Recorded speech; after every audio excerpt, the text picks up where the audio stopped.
หน้า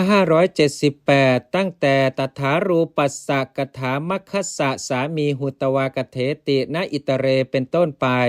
ท่านเป็นเจ้าของเรื่องราวเห็นป่านนั้นกล่าวภิกษุนอกนั้นหาได้เป็นเจ้าของไม่ฉะนั้นพระผู้มีพระภาคเจ้าจึงทรงห้ามในปัญจกะที่หนึ่งว่านาเสกเขนะแล้วตรัสในปัญจกะที่สองว่าอสักเขนะเป็นอาทิบทว่านะอัฏฐปฏิสัมพิทัปปโตมีความว่า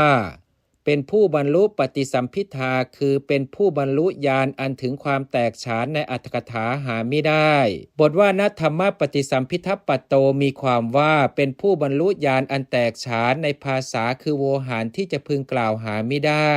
บทว่าณนิรุตติปฏิสัมพิทัปปโตมีความว่าเป็นผู้บรรลุญาณอันแตกฉานในภาษาคือโวหารที่จะพึงกล่าวหาไม่ได้บทว่าณปฏิภาณปฏิสัมพิทัปปโตมีความว่า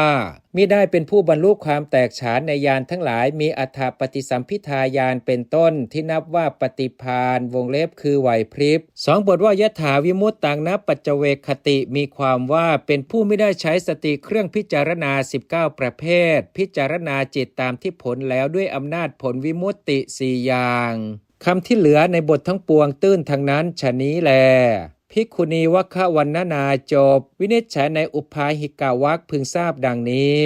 บทว่าณอัฏฐกุสโลได้แก่เป็นผู้ไม่ฉลาดในอัตถกถาคือเป็นผู้ไม่เฉียบแหลมในการถอดใจความบทว่าณธรรมกุสโลได้แก่เป็นผู้ไม่ฉลาดในบาลีคือเป็นผู้ไม่อาจหาญในบาลีเพราะไม่เรียนจากปากอาจารย์บทว่าณนิรุตติกุสโลได้แก่เป็นผู้ไม่ฉลาดในการกล่าวด้วยภาษาอื่นบทว่าณพยัญชนะกุสโลมีความว่าเป็นผู้ไม่ฉลาดในการใช้พยัญชนะให้กลมกล่อมเนื่องด้วยสิทธินและทนิษเป็นต้นอธิบายว่าเป็นผู้ไม่เชี่ยวชาญในกระบวนอักษรบทว่าณปุพพาปรกุสโลได้แก่เป็นผู้ไม่ฉลาดในเบื้องต้นและเบื้องปลายแห่งอัตถ์ในเบื้องต้นและเบื้องปลายแห่งธรรมในเบื้องต้นและเบื้องปลายแห่งนิรุตติในเบื้องต้นและเบื้องปลายแห่งพยัญชนะและในคำต้นและคำหลัง